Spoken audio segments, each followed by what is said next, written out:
பகவத்கீதையில் பெருமாள் முதல் 6 அத்தியாயத்தில் ஞான கர்ம சந்நியாச யோகம் அப்படின்னு கர்ம யோகத்தை எப்படி செய்யணும், ஞான யோகத்தை எப்படி செய்யணும், அதுக்கப்புறம் அதனால் என்ன விளையும், பக்தி விளையும் அப்படின்னு முதல் 6 அத்தியாயத்தில் கர்மானுஷ்டானத்தை விடக்கூடாது அப்படின்னு சொல்லி இப்போ அர்ஜுனனுக்கு சொல்லி கொடுக்குறார்.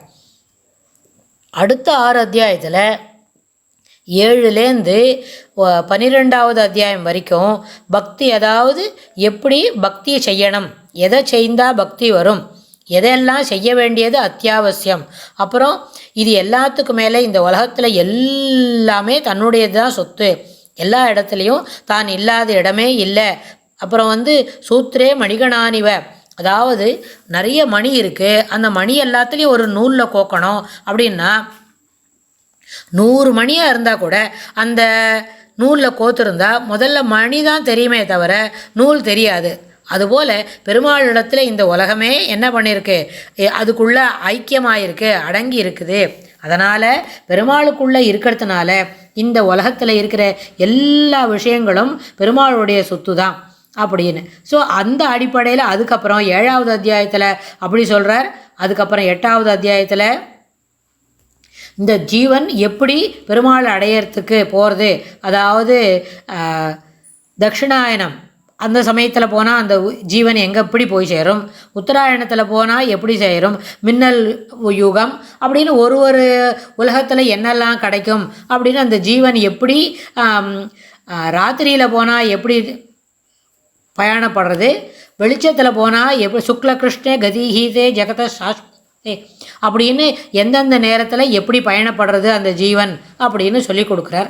அப்புறம் 9, 10, 11, 12 இந்த அத்தியாயங்களிலும் தன்னுடைய விருப்பு, தன்னுடைய சிறப்பு, தன்னுடைய எல்லா பஞ்சபூதங்களிலும் தான் உறைந்திருப்பது, அது எல்லாத்தையும் எடுத்து காட்டுறார். 9வது அத்தியாயம் முழுக்க முழுக்க பக்தியை பற்றி சொல்கிறது, எப்படி பக்தி பண்ணணும்னு.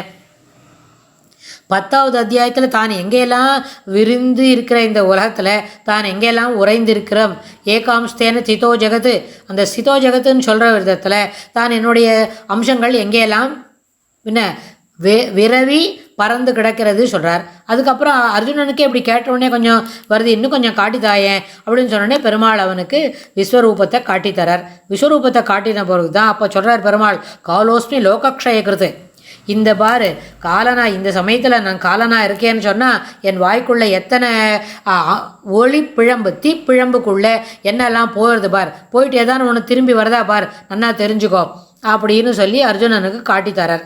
இந்த விஸ்வரூப தரிசனத்தில் இவ்வளவு தூரம் காட்டி தந்த பிறகு பெருமாளை எப்படி உபாசனை பண்ணணும், உபாசனை பண்ணினா அதுக்கு என்னெல்லாம் முக்கிய காரணமாக இருக்கணும், அதுக்கு நம்மளுடைய அனுஷ்டானங்கள், நம்முடைய அன்றாட வாழ்வில் தாம் மேற்கொள்ளக்கூடிய சில செயல்முறைகள், அதை எப்படி சிறப்பு பண்ணிக்கணும் அப்படின்றத பற்றியும் சொல்கிறார். ஆனால் இது எல்லாத்தையும் சேர்த்து இந்த கீதைக்கு ஒரு பயன் சொல்லணுமே, கீதைக்கு ஒரு அர்த்த சங்கிரகத்தை சொல்லணுமே அப்படின்னு சொன்னால் நம்ம இது நாள் வரைக்கும் பார்த்துட்டு வரோம்.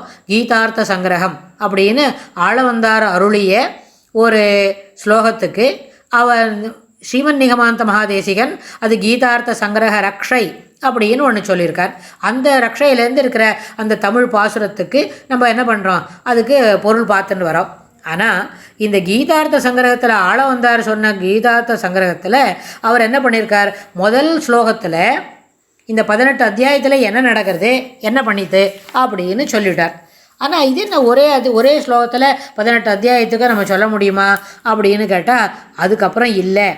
முதல் 6 அத்தியாயத்துக்கு ஷட்கம், பிரதம ஷட்கம், மத்தியம ஷட்கம், உத்தர ஷட்கம், அதாவது முதல் 6 அத்தியாயத்தில் ஞான கர்ம யோகம், ஞான யோகம், பக்தி யோகம் அப்படிலாம் எப்படி செய்யணும் அப்படின்னு, அந்த செய்யறதுக்கு என்ன வேணும், விடாத ஒரு வேலையை செய்யணும். அதாவது நிஷ்டையில் இருக்கும் அப்படின்னா, நிஷ்டை என்ன சொன்னால் ஒரு பலத்தை அனுபவிப்பதற்காக வேண்டி செய்வது.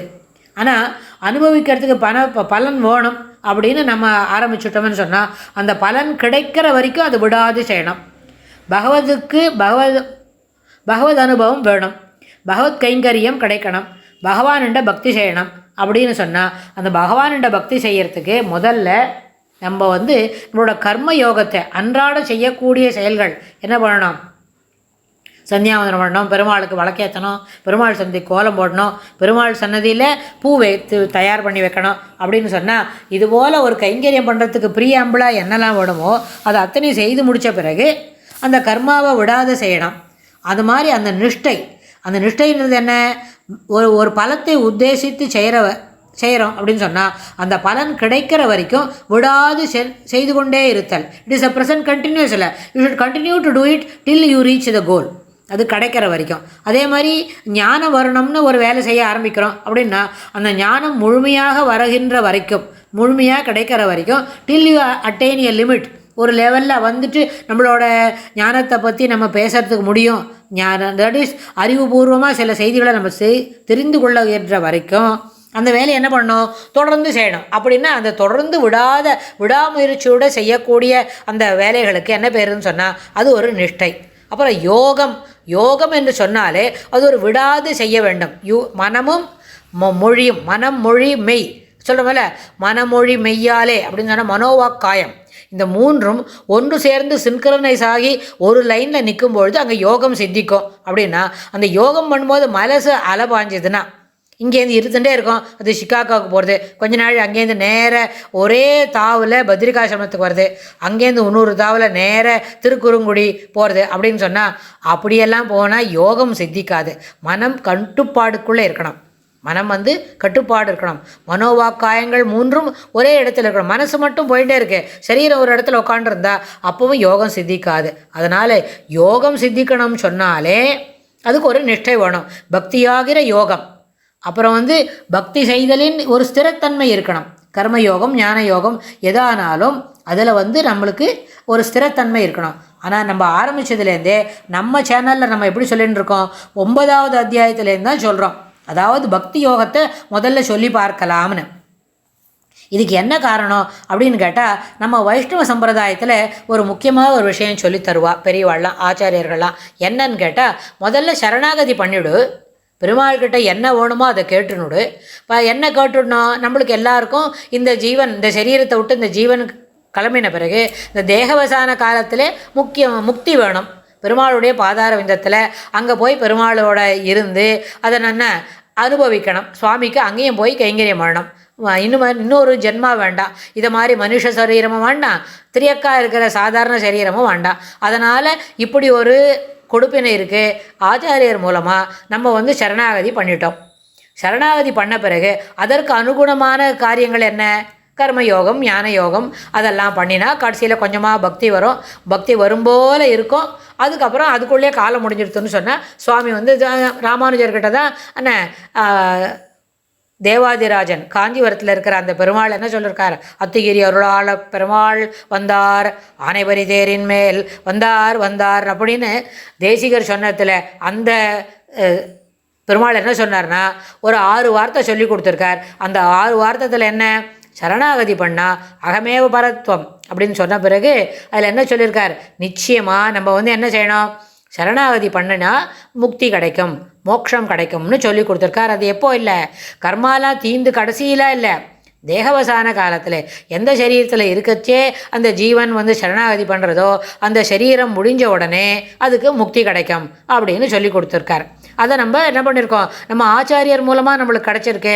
அதை நம்ம உறுதியாக பிடிச்சுன்னு விட்டோம். அந்த உறுதியாக பிடிச்சின்ற பிறகு இந்த கர்ம யோகத்தை விடாது செய்யணும், ஞான யோகத்தை விடாது செய்யணும். ஆனால் சில பேர் நம்மள்ட கேட்பா, இதெல்லாம் பண்ணாமல் எதுக்கு ஊருக்கு முன்ன சரணாகதி பண்ணிக்கணும், நன்னா பக்தியெல்லாம் முத்தின பிறகு கடைசியாக கர்மா ஞானத்தெல்லாம் அனுஷ்டித்த பிறகு கர்மயோகத்தை பூர்த்தியாக அனுசரிக்கிறேன், அப்புறம் ஞானத்தை பூர்த்தியாக பெற்ற பிறகு நான் சரணாகதி பண்ணுறேன்னு சொன்னால் அது எப்படி இருக்கும்னு கேட்டால் நகைப்புக்கு இடம்.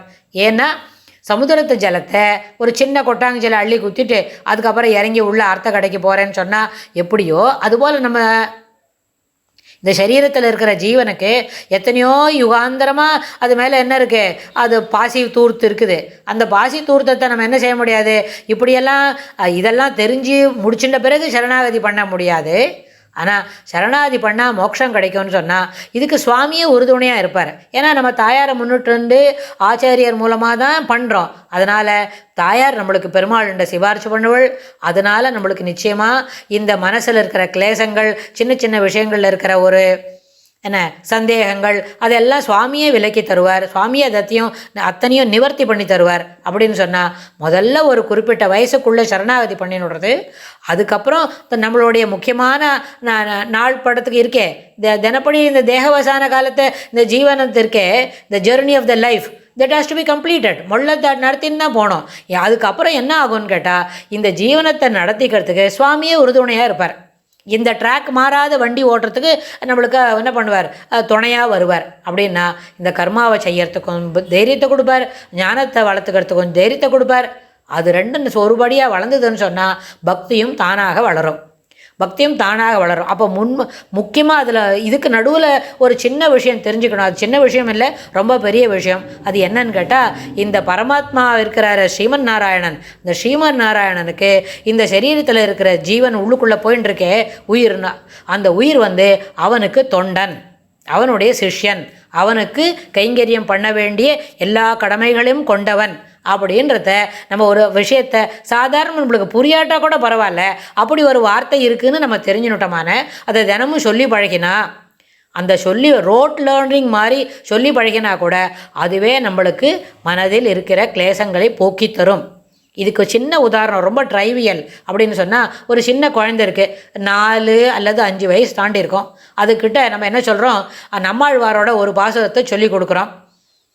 முதல் 10 இருக்கிற முதல் பாட்டு, உயர் வர உயர் நலம் உடையவன் எவனவன் அப்படின்னு அதை வார்த்தையாக பிரித்தியும் சொல்லித்தரோம், அதை ராகத்தில் பாடுறதுக்கு சொல்லித்தரோம். அது மழை மாறாமல் அந்த பாசுரத்தை அது சொல்லறது. அந்த பாசுரத்தை சொல்லறதுக்காக வேண்டி சுவாமி அதை கண்ணு பண்ணுவார், அந்த குழந்தைய கருணையால் கட்டாட்சிப்பார். ஆனால் அந்த குழந்தைக்கு அந்த பாசுரத்தோட பொருள் தெரியணுமா? நிச்சயமாக வாய்ப்பில்லை. ஏன்னா அந்த வயசில் அத்தனை பெரிய ஒரு உள்ளர்த்தம் உள்ள ஒரு பாசுரத்தை சொல்லி கொடுத்தா கூட அந்த குழந்தைக்கு அது மனசில் நிற்காது. அதுபோல் நம்மளுக்கு இந்த ஜீவன் பெருமாளோட சொத்து, இதை நான் அவன்கிட்ட கொண்டு சேர்க்கணும், அதற்கு பெருமாளுக்கு என்ன பண்ணணும், கைங்கரியம் பண்ணணும்ன்றது அந்த வார்த்தையாக அதை நம்ம நினைவில் வச்சுட்டா கூட, எப்படி ஒரு ராமநாமத்தை மரா அப்படின்னு சொல்லிட்டு இருந்தால் கூட கொஞ்சம் நேரத்தில் அது ராமராமன் மாறுமோ, அதுபோல் நம்ம பொருள் தெரியாமல் வெறும் வார்த்தைகளை மட்டும் ஸ்பஷ்டமாக சொல்ல தெரியறது அப்படின்னு நம்ம சொல்லிகிட்டே இருந்தாலும் அந்த வார்த்தைக்கு நம்மளுக்கு பொருள் புரியறதுக்கும் சுவாமியை அனுகிரகம் பண்ணுவார். அதில் எந்த மாற்று கருத்தும் இல்லை.